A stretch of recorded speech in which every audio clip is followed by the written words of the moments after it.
neige.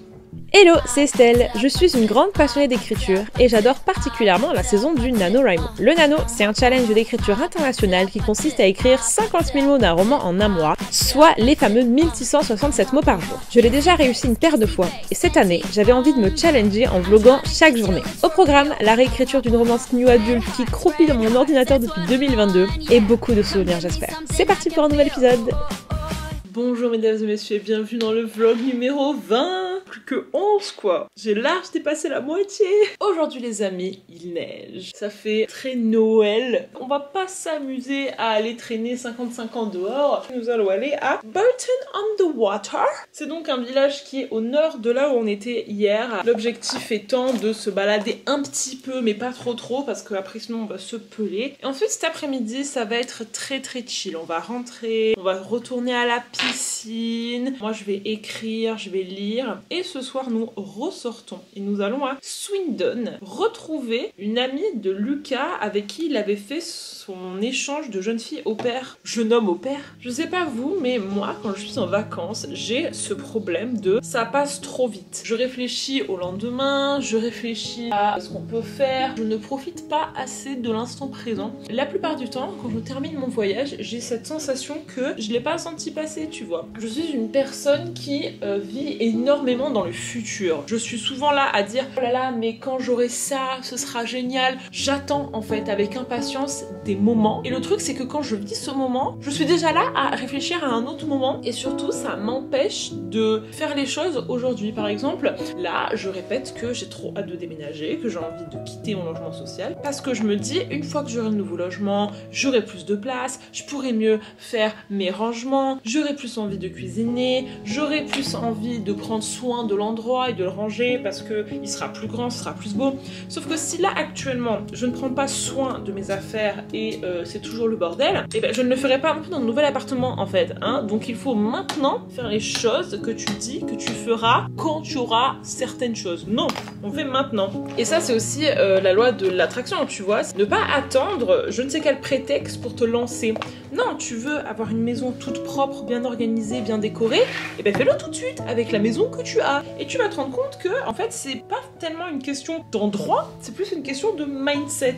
Et notamment cette question de instant présent. Je me suis rendu compte que c'était quasiment 100% le plot du Courage des Étoiles au cours de l'histoire. Le personnage principal, Percé, est incapable de ne pas fantasmer sur le futur, ne pas fantasmer sur une situation qu'elle n'a pas encore. Et ce comportement-là, il n'est pas forcément hyper sain parce qu'en fait, tu romantises tellement tout qu'en fait, tu vis pas dans la réalité, quoi. Tu vis dans une autre réalité. Le sentiment du non-contrôle, en fait. De vouloir tout planifier, d'attendre certaines choses, de se dire, on fera ça comme ça, et puis je ressentirai ça, et du coup, je serai contente. C'est un petit peu se rassurer en se disant, voilà, je sais exactement ce qui va se passer, je sais exactement comment je vais me sentir. Et le problème, c'est que des fois, ça se passe pas comme ça. Et quand ça ne se passe pas comme la manière dont tu l'as fantasmé, et ben en fait, tout de suite, tu es dans le déni, et tu es dans le refus, et tu es dans le mais c'est nul, mais non, mais nanani, mais moi je voulais pas ça, mais comment je fais? C'est nul, moi je voulais ça, et j'ai pas eu ça.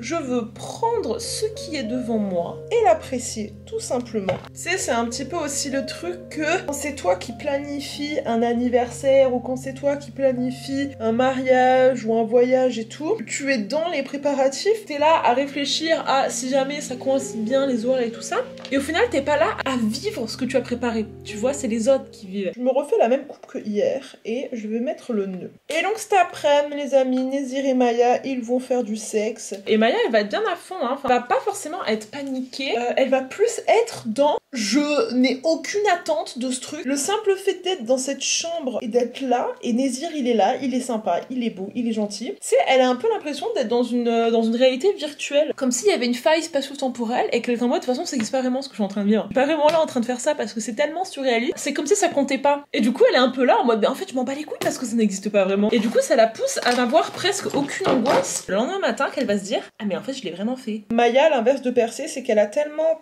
perdu espoir en le futur qu'elle n'attend plus rien. Elle est un peu en mode, oh, putain, c'est deep là ce que je viens de dire. C'est exactement... Dans tous les cas, c'est gâché. Elle a abandonné en fait l'idée de sa vie parfaite il y a longtemps. Et du coup, tout ce qu'elle fait à partir de maintenant, ça compte plus. Donc elle s'en fout, elle peut faire tout n'importe quoi, c'est plus important parce que quoi qu'il arrive, elle s'est trop éloignée de sa vie de rêve, quoi. Sauf qu'elle ne sait pas ce qu'elle va la retrouver.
deuxième journée s'achève dans les Cotswolds. Il est 21h30, nous revenons du bar à Swindon dans lequel nous avons mangé avec Elena qui est donc l'amie au père de Lucas. C'était très très sympa. En gros elle est espagnole et en fait elle s'est de ouf plu en Angleterre et maintenant elle a un job là-bas, une maison, un mec. Donc c'est grave cool. Moi genre j'ai parlé, je faisais que de parler du coup, je faisais que de parler. Genre je déteste les blancs, je bombarde de questions et j'essaye de faire tenir la conversation quoi. Et du coup à un moment donné je me suis dit ah, putain mais en fait il faudrait peut-être que j'arrête de parler parce que c'est de base l'ami de Lucas et genre il a peut-être envie de lui poser des questions et... Donc ouais mine de rien on a parlé anglais pendant 2h30 quoi, donc ça m'a fait trop plaisir.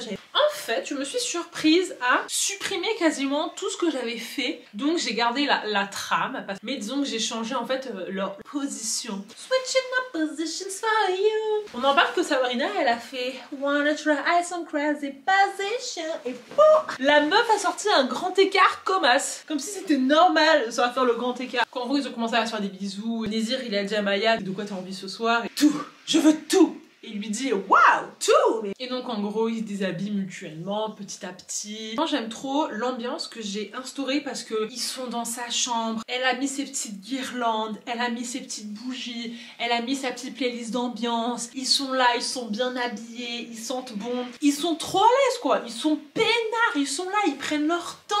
Ils se posent des questions, ils rigolent, ils se font des blagues. Enfin, moi, c'était les meilleures scènes en fait de sexe. C'est un peu celle-là. C'est pas forcément celle où c'est frénétique, tu vois, t'es là, t'en fous partout et tout. Non, c'est t'es pas pressé. Y a pas de stress en fait, y a pas de pression. Tu crains pas que l'autre change d'avis en plein milieu comme ça. Maya, dans sa chambre, elle a un tableau Velleda qu'elle a collé contre le mur où elle s'entraîne en fait à donner ses cours et notamment il y a des petits feutres Velleda. Et en gros, pendant que Maya elle se douchait, Nézir il a fait un truc mignon, c'est qu'il a écrit genre les gars vous allez peut-être foutre de ma gueule, mais en gros, vas-y, j'ai envie de lui écrire un truc de maths, mais un truc drôle de maths, et du coup il écrit 1 + 1 = 3. C'est de la merde. C'est nul à chier. Grande nouvelle, qu'est-ce qui se passe à partir de là? Il se passe que le livre se termine subitement à la fin de cette scène. Il n'y aura plus de premier jet de Koh-Lanta. Nous allons donc arriver au vrai premier jet. Donc voilà, j'espère que vous avez aimé Burton on the Water. En vrai, on y serait bien resté plus longtemps parce qu'on n'a pas vu toute la petite ville. Mais en fait, il faisait vraiment froid et j'avais les orteils qui commençaient à se geler. Donc j'ai dit, c'est pas loin, on y retournera. Donc demain, c'est le seul jour où il fait soleil de tout ce séjour. Donc on va faire un maximum de villages. Donc là je vais continuer à lire ce soir. Du coup je vous fais des bisous et je vous dis à demain.